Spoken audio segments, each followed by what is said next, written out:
So many books, so little time. If you've ever said, I really want to read the Bible, I just can't fit it all in. Welcome to the club. This is the Bible Book Club. We'll read it to you and help you make sense of the most important book you'll ever read.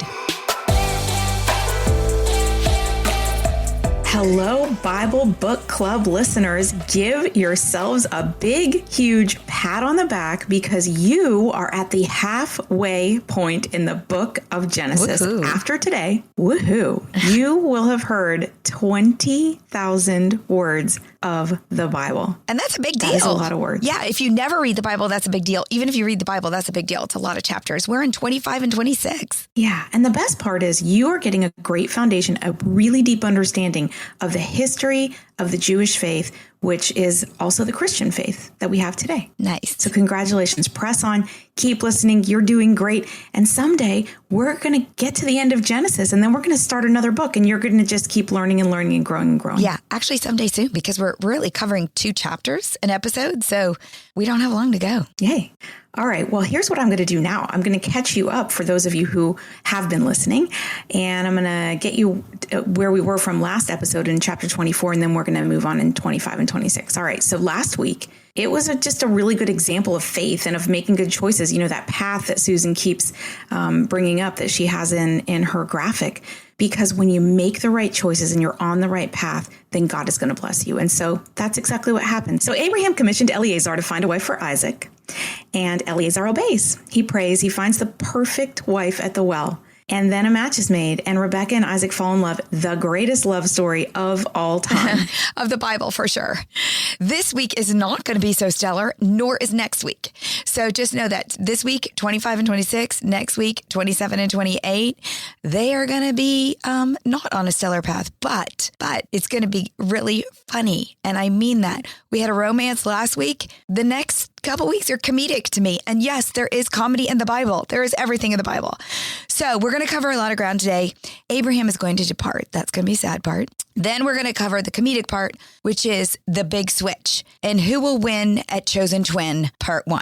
Next episode, we will cover part 2. And then we're going to have another little aside at the end. We're going to cover the very last wife lie, number 3. Yes, I know I said Abraham departs. It's not Abraham this time. It's going to be Isaac playing the wife lie card. So first, the patriarch departs. Verse 1. Abraham had taken another wife whose name was Keturah. She bore him Zimran, Jokan, Medan, Midahan, Ishbak, and Shua. Jokan was the father of Sheba Dedan, and the descendants of Dedan were the Asherites, the Letishites, and the Lemuites. I'm sure I'm not saying any of these names correctly, but the sons of Midian were Ephah, Epher, Hanok, Abida, Edelah, and all those were the descendants of Keturah. All right.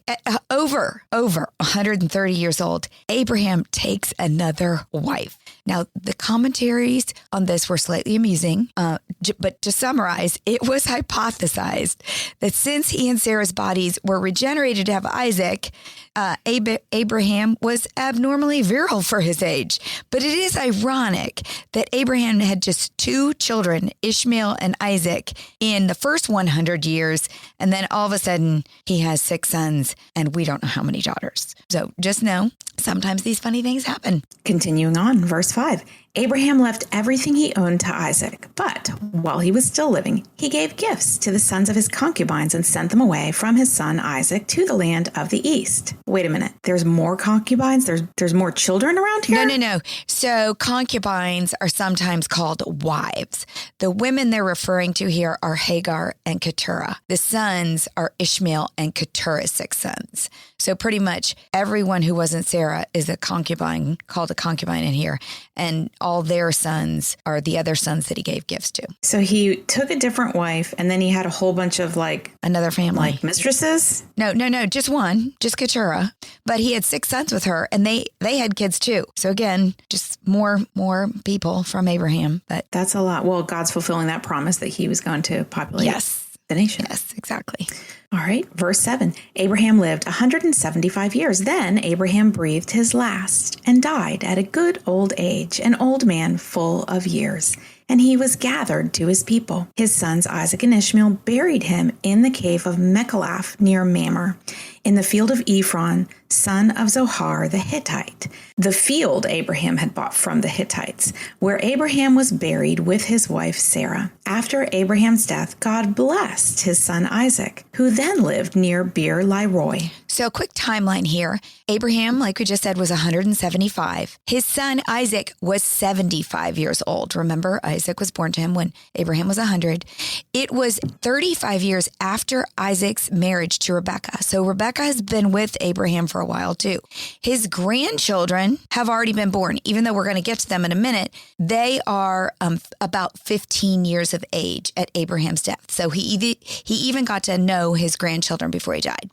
He was buried with Sarah by both sons, Isaac and Ishmael, which is a sweet testimony to Ishmael's love and loyalty to Abraham and to Isaac's peacemaking personality, that they would come together to honor their father. God then, when Abraham dies, blesses Isaac, and he is now our second patriarch. All right, just a couple parting words about Abraham. God did indeed fulfill all his promises to Abraham. His name became great as he had promised. His name is actually mentioned 235 times in the Bible. 76 of those are in the New Testament. That name carried on even to today. We're talking about him now. In Hebrews 11, which I call the Hall of Fame, he actually has 3 mentions for his faithfulness.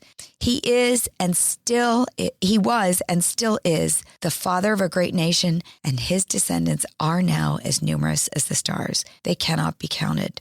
I think if we had a tombstone for Abraham, it would be very simple, but it might read something like this. Here lies Abraham, a righteous but not a perfect man of faith. He was called by God and he obeyed. He feared man and he faltered, but he held fast to his belief and fulfilled his calling. And God made him a great name and nation as numerous as the stars.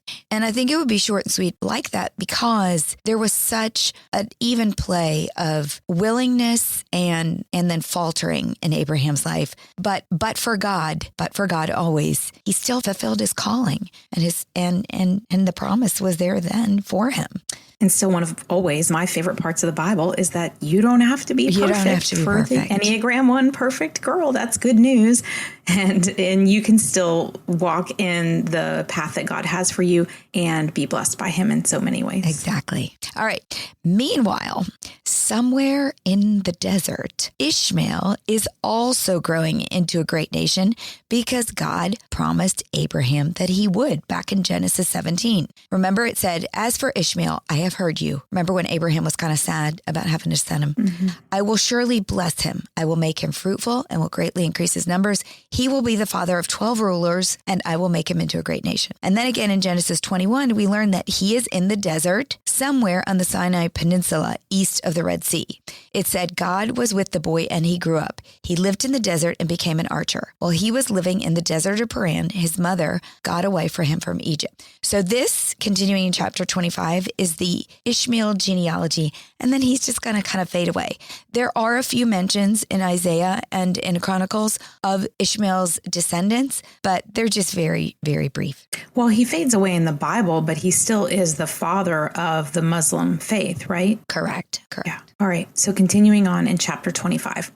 This is the account of the family line of Abraham's son Ishmael, whom Sarah's slave, Hagar the Egyptian, bore to Abraham.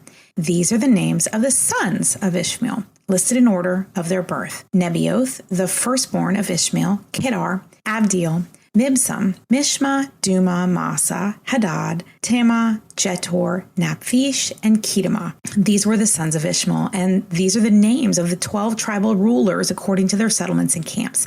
Ishmael lived 137 years. He breathed his last and died, and he was gathered to his people. His descendants settled in the area of Havilah to Shur, near the eastern border of Egypt, as you go towards Asher. They lived in hostility toward all the tribes related to them. 12 tribes, which is so interesting to me because it's exactly mirrors the 12 tribes that are going to become the nation of Israel from Jacob's 12 sons, which we're going to get to. I looked, you know how I love numbers. And whenever I see this kind of symmetry, I think, okay, God, what are you doing? I couldn't find any purpose to it. So I don't know why he was so even, but there probably some reason we're going to find out one day. Well, I think it's interesting. It says that they lived in all hostility because that was something that when he was set out into the wilderness, they said that he would live in opposition with his brothers, and he does, and he still does today. But then, just like you pointed out a few minutes ago, they did at least come back and get along well enough to have a funeral and bury their father. Which speaks to their love for their father and Abraham's excellent parentage, that he had that kind of relationship with each of them. He was a very relational person, I feel like Abraham was. All right, well, Ishmael's people do become the Arabs, and they settled from Havilah to Shur, which today would be in Saudi Arabia, somewhere between Kuwait and the Red Sea. Now, there are Arabs that are neither Jews, for example, a descendant of Abraham through Isaac or Jacob, nor Ishmaelites, descendants of Abraham through Ishmael. These groups do not fall under either blessing of Abraham. Abraham had a blessing for Ishmael, he had a blessing for Isaac. So the descendants, and I'm going to explain some of them, the descendants of Esau are called Arabs. They are children of Abraham, but they are not part of the promise to the Jews through Abraham, Isaac, and Jacob, because God chooses Jacob. Nor do they fall under the promises inherited by Ishmael's descendants, because that passes from Abraham to Ishmael. The descendants of Esau are going to be listed in Genesis 36. So they could be Arabs. There are the descendants of Keturah. We just read about her. They are Abraham's other sons, but they don't receive the promise of the Jews or the Ishmaelites. Then there are those who have no ethnic connection to Abraham. There are many that call themselves Arabs but have no connection. Some of them in the Arab nation are descendants of Shem, Aram, Eber, Joktan, and all of them are also living in that area. So there can be other people. Not all the Arabs. Or just kind of distant cousins or something, not all the Arabs are from Ishmael, just to make sure. All right, moving on to the big switch, part 1. Next week will be part 2.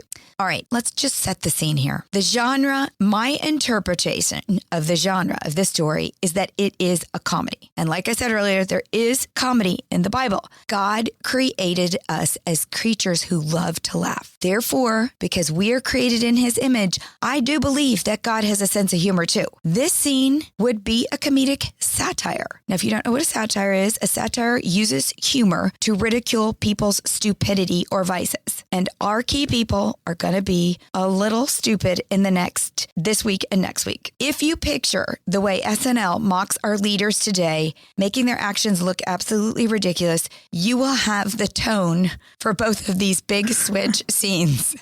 I picture God and all the heavenly hosts just kind of like eyes rolling as they watch with sardonic amusement the antics of this silly family in their attempt to get what they want instead of what God wants. So this is like really the original soap opera. It's just kind of funny. It's just funny. All right. So the scene itself, I call the big switch part 1.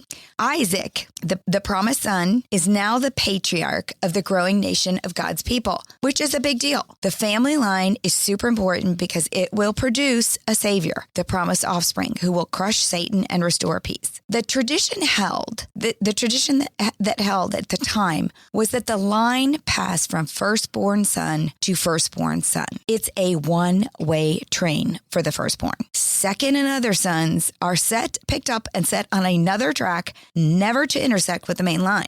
In this scene, God is going to throw a switch and our train is going to jump tracks. It is an irrevocable change in destination. Why?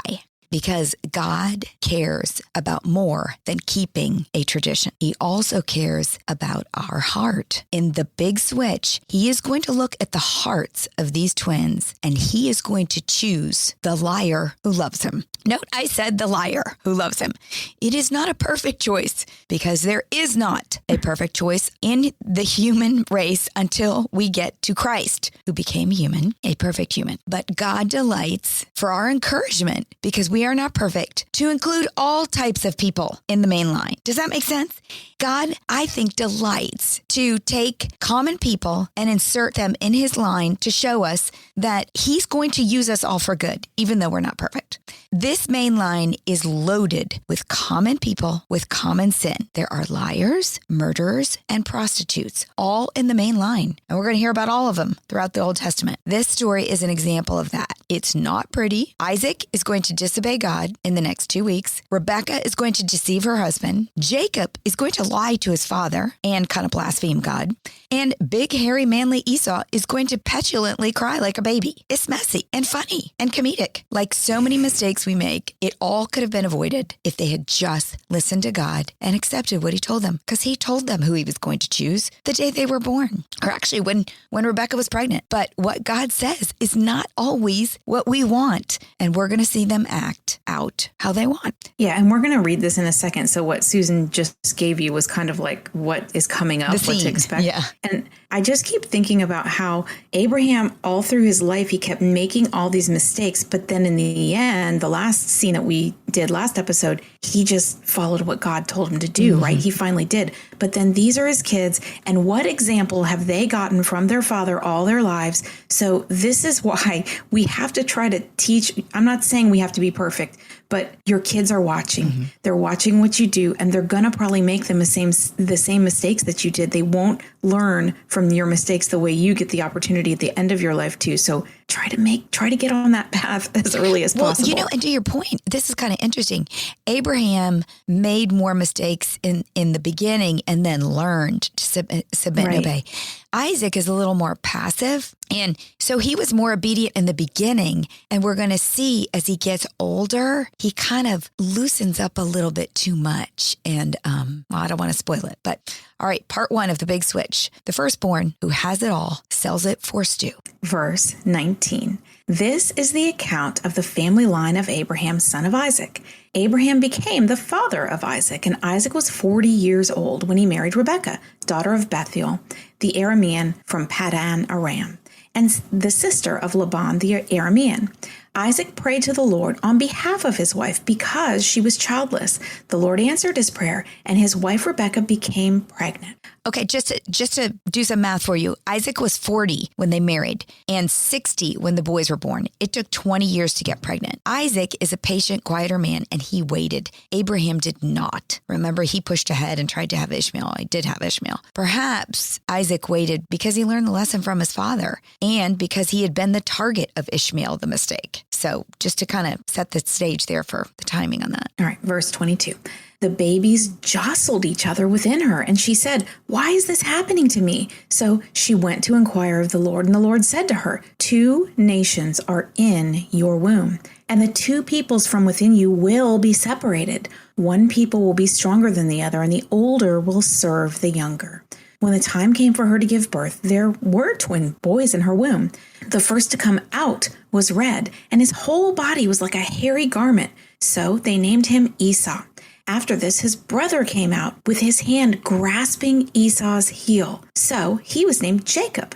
Isaac was 60 years old when Rebekah gave birth to them. Esau, the heir apparent, by tradition, because he was the first out, is named just for his hairy appearance. The name Jacob means supplanter. And that name probably came from the fact that they had heard from God that he would supplant his brother because they were told the older will serve the younger. Verse 27.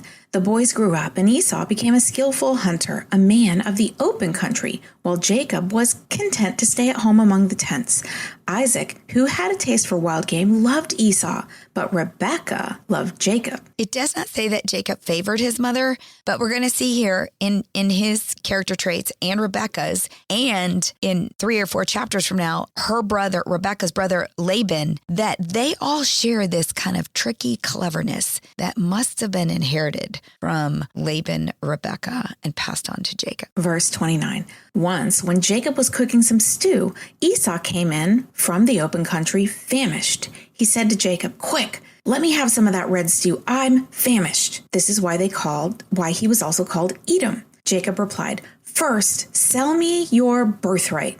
This is a very smooth move on Jacob's part because, brothers and sisters know each other so well. They know how to push each other.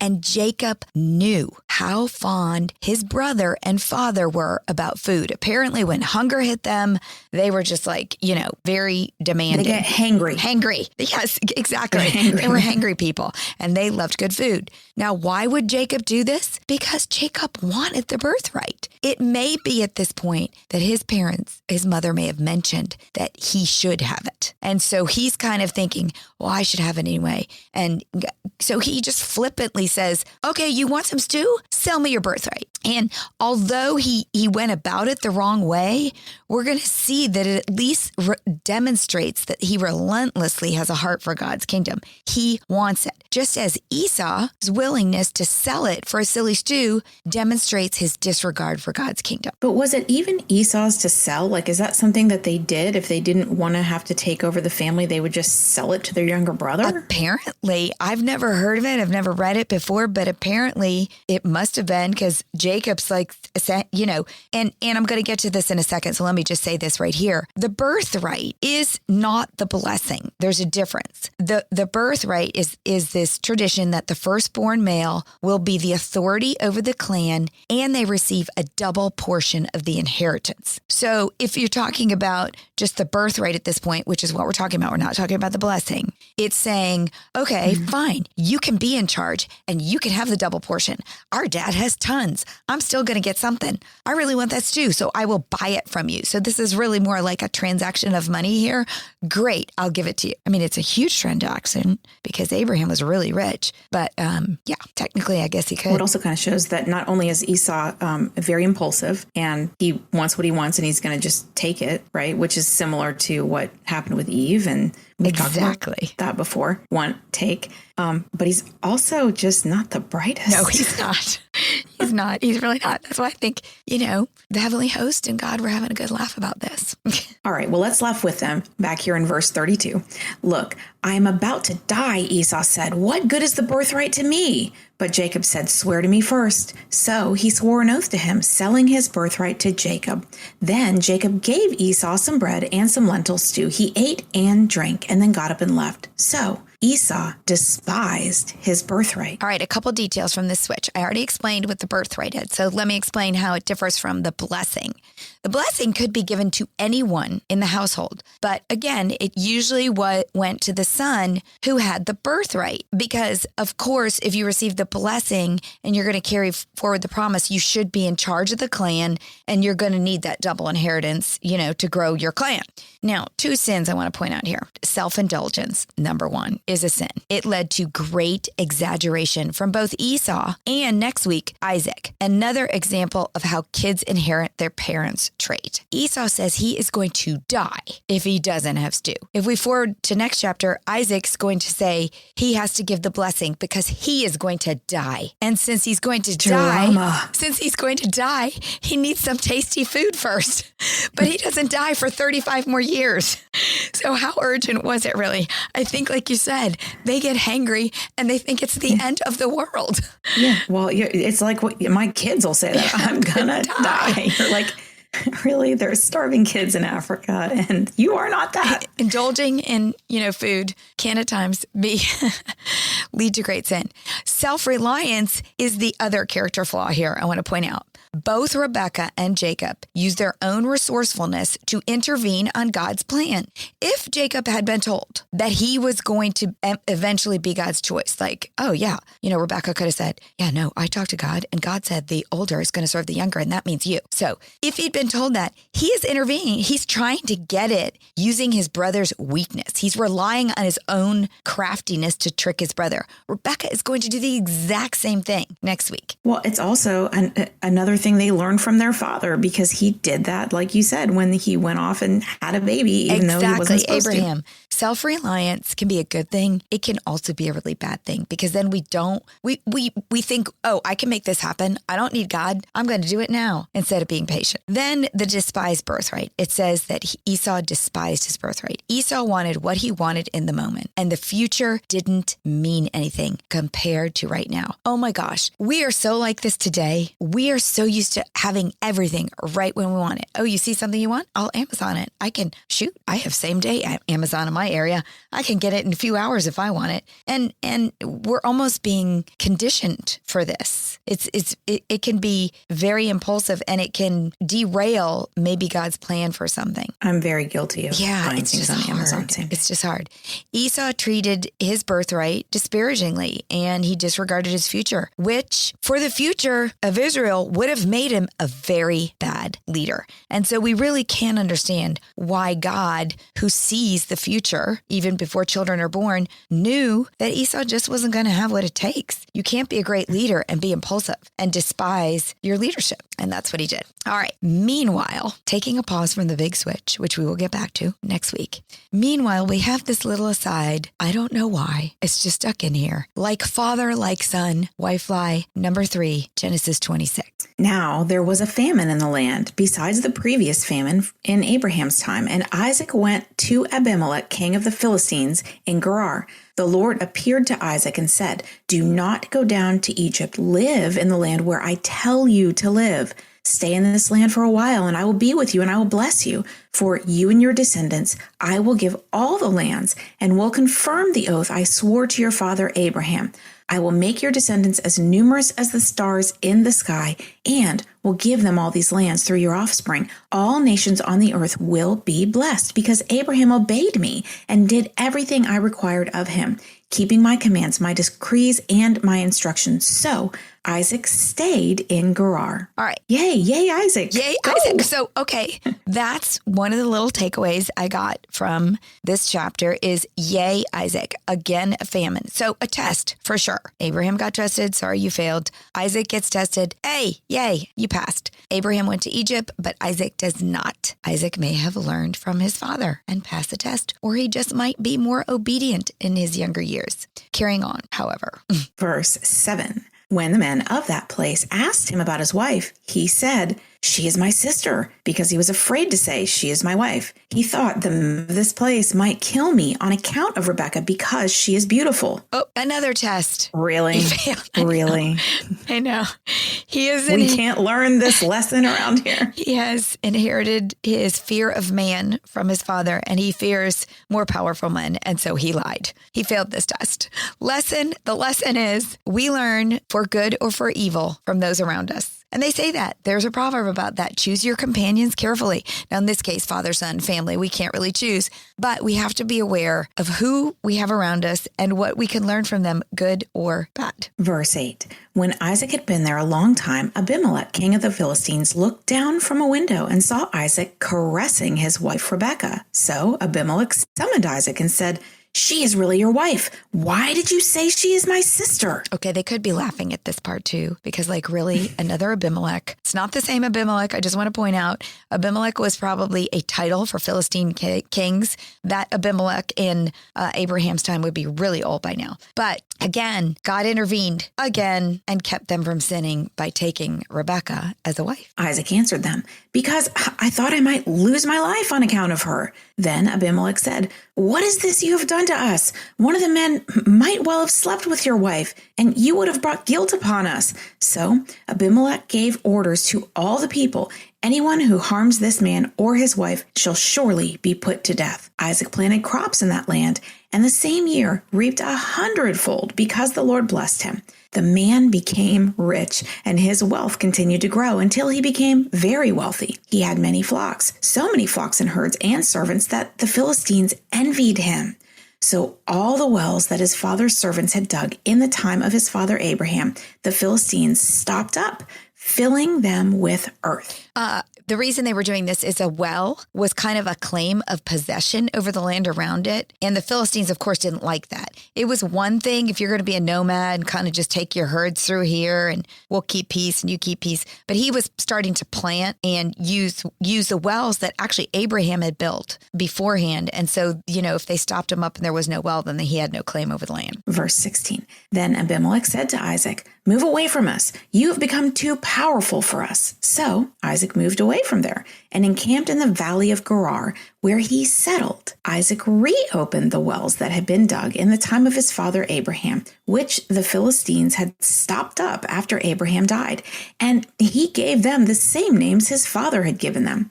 Isaac's servants dug in the valley and discovered a well of fresh water there. But the herders of Gerar quarreled with those of Isaac and said, "That water is ours." So he named the well Eskek, because they disputed with him. Then they dug another well, but they quarreled over that one also. So he named it Sitnah. He moved on from there and dug another well, and no one quarreled over it. He named it Rebanoth, saying, "Now the Lord has given us room, and he will flourish, and we will flourish in the land." From there he went up to Beersheba. That night the Lord appeared to him and said, "I am the God of your father Abraham. Do not be afraid, for I am with you. I will bless you, and I will increase the number of your descendants for the sake of my servant Abraham." Isaac built an altar there and called on the name of the Lord. There he pitched his tent, and there his servants dug a well. Meanwhile, Abimelech had come to him from Gerar with Azimah, his personal advisor, and Phicol, the commander of his forces. Isaac asked them, "Why have you come to me, since you were hostile to me and sent me away?" They answered, "We saw clearly that the Lord was with you. So we said, there ought to be a sworn agreement between us and you. Let us make a treaty with you, and you will do us no harm, just as we did not harm you, but always treated you well and sent you away peacefully. And now you are blessed by the Lord." There is a proverb that says, when a man's ways are pleasing to the Lord, he makes even his enemies live at peace with them. And that is exactly what Isaac did. His patient, kind perseverance led to peace with the Philistines. Well, do you think maybe after they sent him away, they were kind of like, okay, look at him. He's getting kind of successful. We're afraid he's going to come back here and attack us for sending him. Maybe we should go make amends. That too. And that was definitely a pattern that happened through the Old Testament. I mean, the Hebrews, when they become the nation Israel, were just prolific because God blessed them and wanted them to multiply. And it didn't matter whether they were being held captive as slaves in Egypt, or they were roaming in these times. They were just always growing, and word got around. Mm-hmm. People knew. Verse 30. Isaac then made a feast for them, and they ate and drank. Early the next morning, the men swore an oath to each other. Then Isaac sent them on their way, and they went away peacefully. That day, Isaac's servants came and told him about the well they had dug. They said, "We found water." He called it Sheba. And to this day, the name of the town has been Beersheba. When Esau was 40 years old, he married Judith, daughter of Beeri the Hittite, and also Basemath, daughter of Elon the Hittite. They were a source of grief to Isaac and Rebekah. All right, big takeaway in this is, to me, as we look at Abraham and Isaac, is that they were very, very different. But again, God works in different ways through different personalities, and we're going to get the same as we move forward with Jacob and Esau, and then with the 12 tribes, and that just expands out to us. We are all so different. We have different denominations. We have different ways of expressing. But, if you're a believer, and then in God's eyes, he sees us all the same because he sees us through Christ. And that's the beauty of it. Yeah. And my big takeaway, which I already mentioned in this episode once, but God can use you. You don't have to be perfect, but try to get on that path, because when you do and you stay on the path that he has for you, your life is so much better and it's blessed so much more. And your kids then will also be blessed, because then they'll be on the right path as well. Next week, we are in the second half of Genesis, but big switch, part 2, which comedically is going to involve all 4 of our heroes and heroines. Isaac and Rebekah, Jacob and Esau are all going to get into the bad act.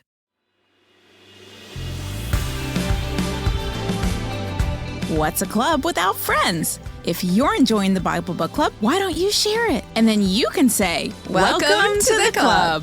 New episodes drop every Monday, and get all episodes now on Amazon Music. As always, head over to susanme.com/Bible Book Club for show notes from today's episode. Bible Book Club is hosted by Susan Merrill and Heather Rubio. Edited by Buck Buchanan. Produced by Hayley Mawat.